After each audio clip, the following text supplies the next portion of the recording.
Ooh. So.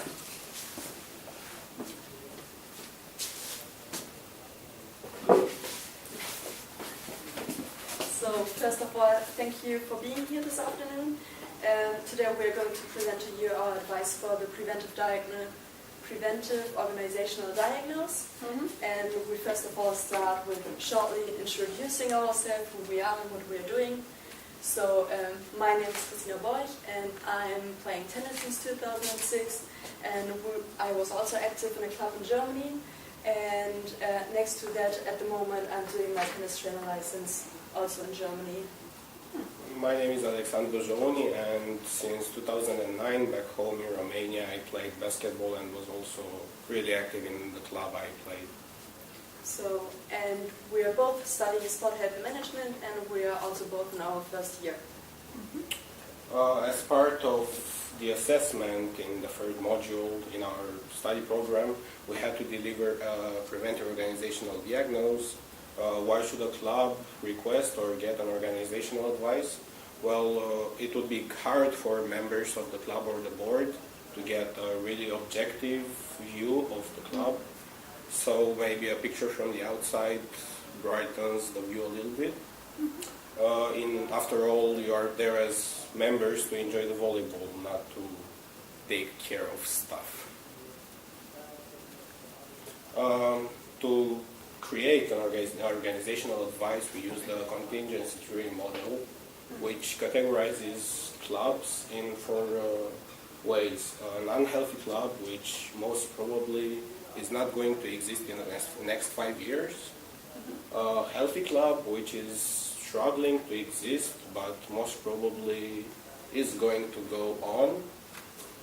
Just as Croton, a vital club, which is going pretty well, shouldn't make any kind of problems in terms of existence in the future, but has a lot of resources available and a lot of place to develop. And the last one, the vital and social one, well, the social part is not different from the vital one, especially in your case, since you're a really social club, but they're already almost at the top of development. This model is based on an internal and external analysis, which is using information from research, from different researches like desk research, questionnaires, observations, focus groups. All this data introduced in the two analyses is needed to get a SWOT analysis in order to create an advice and find the reason of existence for your club. Okay, so therefore our first step was talking to you, Diane. So after speaking broadly to you and visiting our first volleyball game and also talking to some members of you, we realized that Croton is not just a sportive club, but also more or less like a community with really strong bonds. Therefore, Diane, you told me something about the characteristics of your club. For example, like welcoming, warm, open, social. And after our first impression, we totally agree on that. So, can I ask a question? Sure. Yeah, sure. You said you talk to members. Yeah. So you on one of our home games. Yeah. Okay, and who did you spoke to? Just random players or? Yeah, players. Okay. We didn't ask for any names, but we just asked someone. Yeah. Not from the court, the big court of Europe, because it was really busy and not yeah.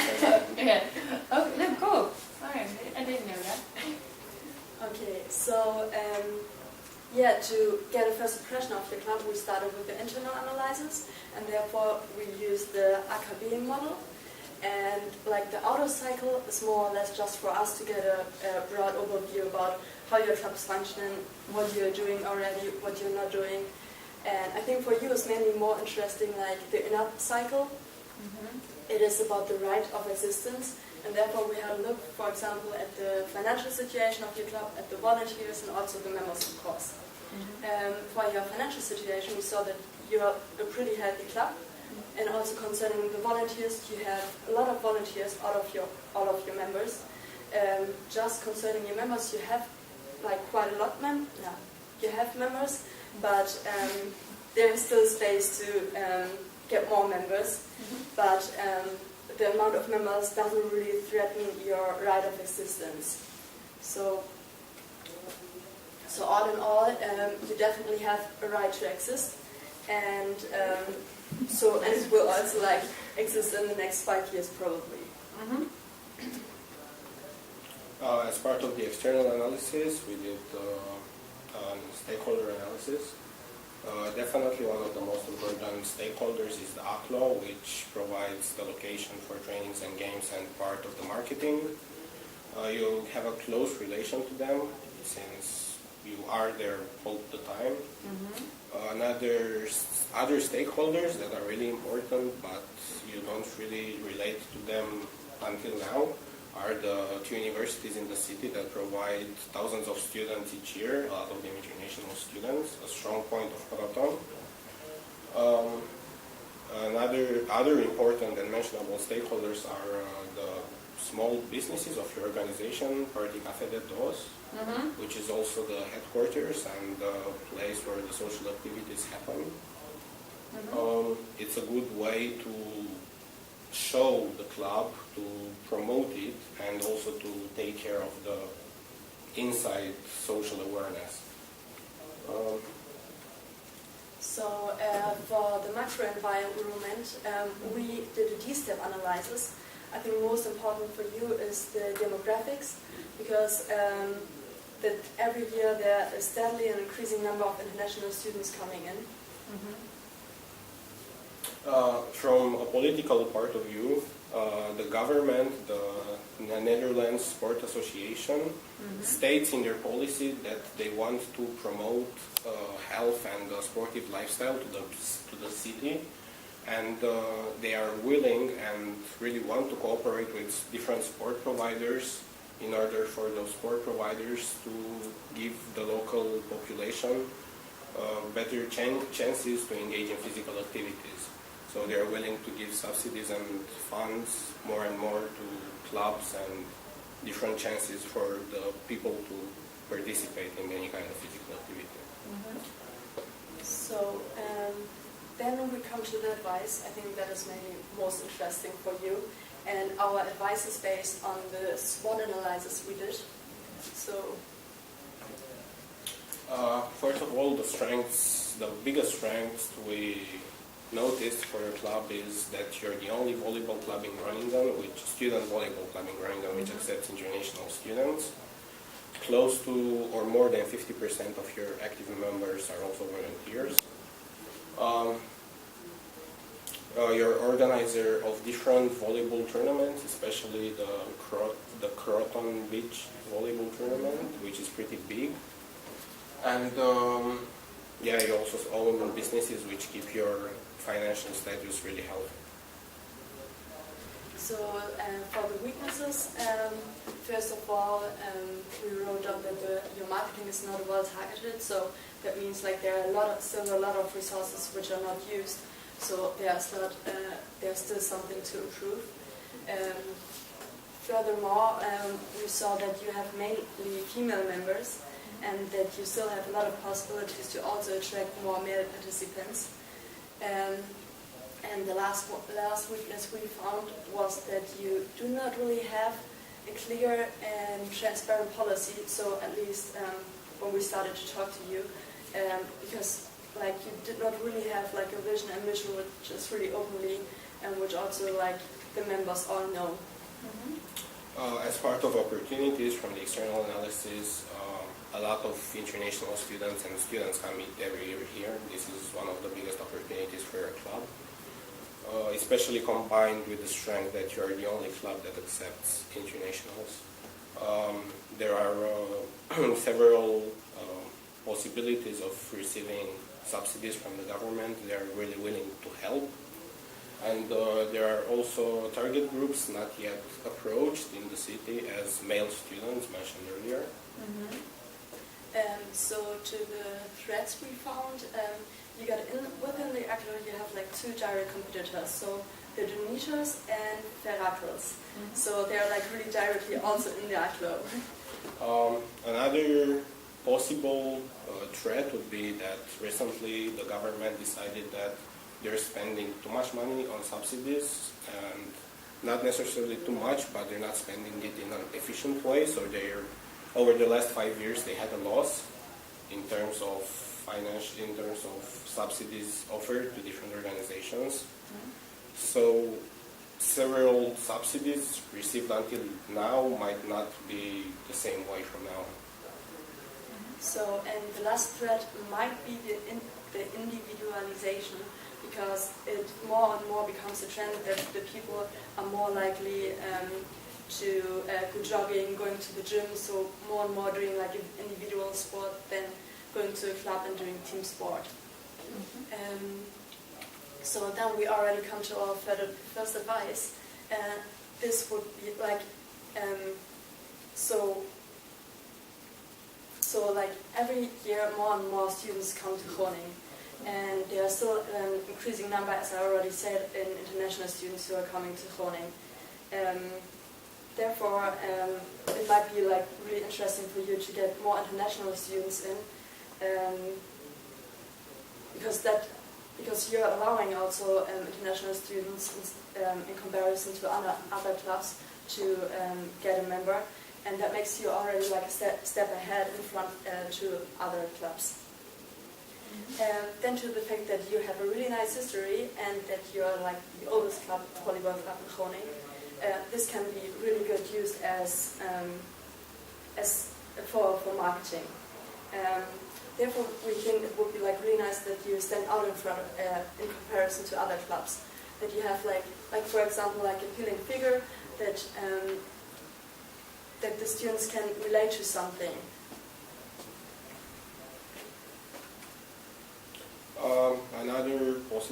Another advice we would give is that you could have several ways to attract more male members. One strategy we thought about is a kind of reward system. If a female member brings in a male member, they will get a reward. So this way you're keeping the Croton One Big Family thing really alive, and the slogan is you can really relate to it. And people would already know each other before coming in. They would just meet more people. There would be no social awkwardness or anything. Another advice would be, in order to grow more, would be to comply with the government regulations of offering more and more to the public. In terms of this, usually governments look for clubs with their own accommodation, so people would use the accommodations of the club's time. But for you have a great opportunity when it comes to the tournaments you're organizing, especially the North Beach Croton. If you can make them grow bigger, have more funds by making them more appealing to the public. In terms of that, the government wants to show the people that a healthy lifestyle is important, and if possible to let them engage in light or heavy physical activities during the event just as spectators. So that would be our final advice for you. I hope you enjoyed it and can take something out of it. So right now, do you have any questions to ask? Well, first, small fault, we don't have that much spectators, but from what I can see, I like the colors. You used red and green, which is really nice. I like details. Yeah, it's a nice setup presentation, I think. It was really... The beginning went really fast for me, like all the information about how you did your research and things like that. Can I ask some questions? Yeah, of course, yeah. You mentioned some marketing resources that we could use them better. What kind of marketing resources do you mean? We meant, like, for example, more approaching the international students and also the male students, because there are like still a lot of people who could really join your club and who might be also really interested in that. It was also from the beginning, but I understood that it changed, or it will change in the beginning of the May. The communication communications done through Facebook and especially the website, which it will be more appealing. Also, the first advice, which from our opinion is the most reliable, would be that, for example, in the Kai Week, you would be unique from the other clubs, like have something the others don't have. Yeah, that's always really important. We try to look a little bit into the Kai Week. I was thinking about bringing sand into the city and organize like beach volleyball in Groningen, but I don't know if that's possible. It would definitely be a good way to attract students, but then again, it's about what you are allowed to do there. Yeah, they have really complex rules during the Kai Week. A comment I have to make is that other, like Donitas and Veerklas, they are direct competitors, but they do allow international students, they just don't focus on them. So we are the only one who focuses on them. So we, especially with the new website, because our website is shit and you've seen it. Like I had no idea it was only Dutch, but we now have like an extra button to switch to English later on May. But yeah, there are some internationals at the other two clubs, but they just don't focus on them. Nothing is in or everything is in Dutch, and well, yeah, that's our unique selling point with that. More comments, girls? Like any more questions or anything? So would you also suggest we would make a mission and a vision for our club? Yeah, like the mission and vision is the most important part what we learn in our course to have, and also making it visible for the members that they have a clear view on what your mission and vision is and what you want to achieve, like also maybe the goal. Yeah, and the way you should do it is by emphasizing on your biggest strength, in our opinion, which is being really close to each other and socially aware within the club. Also the part of extra activities outside the volleyball with the action committee. I'm really disappointed that I couldn't get into the gotcha game. Yeah. They didn't accept you? No, really? Oh, I didn't know about No, I didn't. I can participate later, next year's. I think She even brought her dolphin. Oh, yeah. We are still in the game, so, but, wow, that's shit. But how did they let you know? By email. They informed you? Yeah, that they know that I'm in a kind of relation to the club since I'm doing this POD stuff, but I don't know the other members, so it would be hard for us to find each other in the city. Would be, yes, but still they could have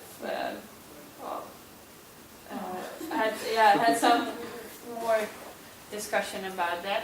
Okay. Anyways, even when the teacher here, she looked like she was excited and wanted to join the game. Really? Yeah, she also used to did it when she was in a climbing association a few years ago. Yeah. Really? Yeah. That's fun. That's fun. Okay, well. Okay, that's just a shitty action committee. We will pass that through. Think more. Can you skip a bit back, because it went a bit fast, to the advice part? Like, what is concrete that you're advising us? So our first advice was that we think it's like really good to have like something appealing figure, like anything like a mascot, or something like this. like an elephant. we are the elephant as a mascot. The elephant was just like to make it a little bit more clear, to have something nice in there. Okay, no. Something like really when, for example, when there are like big events in the city center, that they are there. And you just see it and you think, oh, that's Croton. And you really see, oh, wow, yeah, we know we that. do have Tony the lion. Tony the lion. It would be like really nice that everybody in the city, when they see a lion, they definitely like directly know it's Croton. Yeah. Like, so you're like in the mouth of everyone. And can use our lion more. Yeah. And then like, we never saw the lion. Yeah, right. Yeah, he has like a different Facebook page.